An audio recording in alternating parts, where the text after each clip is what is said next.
The book is a huge success and fascinating.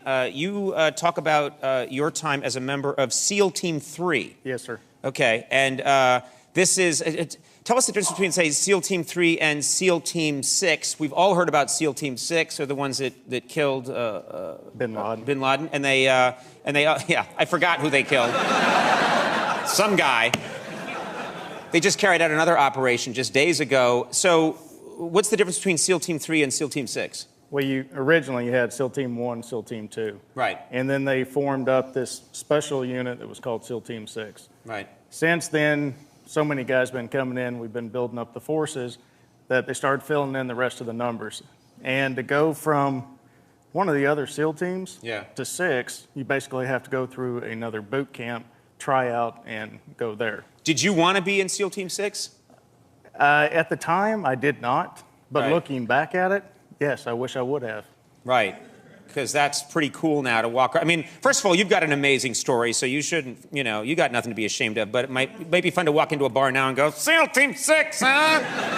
I do that a lot. I just tell people I was on that raid, and no one believes it. But then I give details that just aren't, we got him in Baltimore.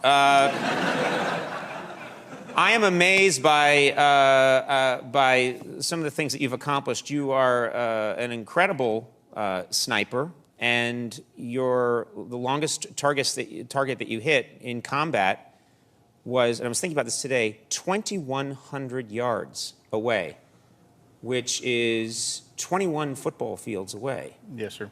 That I can't even understand making a shot from that distance. I can't either. It was an accident, wasn't it? It was an accident. You dropped your rifle.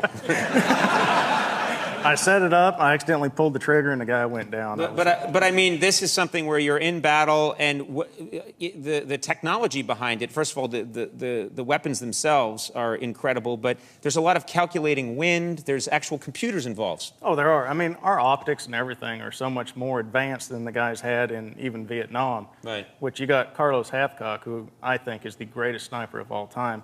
I have more kills, but that doesn't mean I'm better than he is. I was just put in a position where I had more opportunities. But yeah, and I definitely cheated. I used ballistic computer that tells me everything to do, so I'm just a monkey on a gun. Okay, well, I wouldn't go that far, but I have a question, because this kind of thing fascinates me.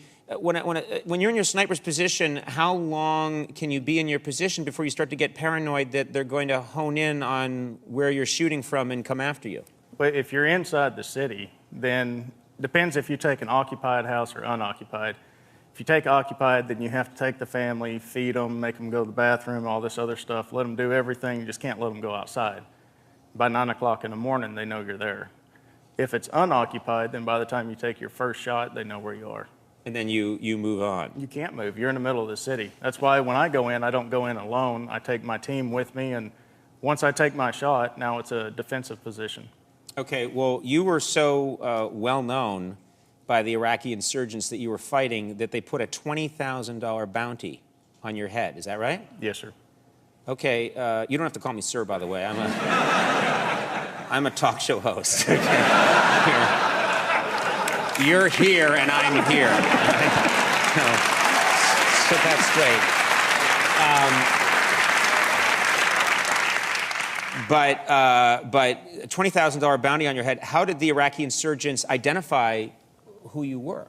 When I'd go into a house and we had the occupied houses, I would take the top of my uniform off and just have my short sleeve shirt on.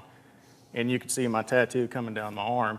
And they identified that with me and started, every time someone would be shot by a sniper in the area, they associated that with me. So they came after you and they started to actually say, someone please take this guy out and you'll make $20,000. Well, the $20,000, they were definitely putting the association with me, but it was all snipers had $20,000 bounty on their head.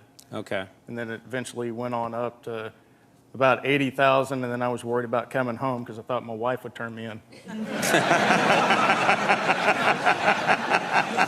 I met her backstage. She doesn't seem like a type.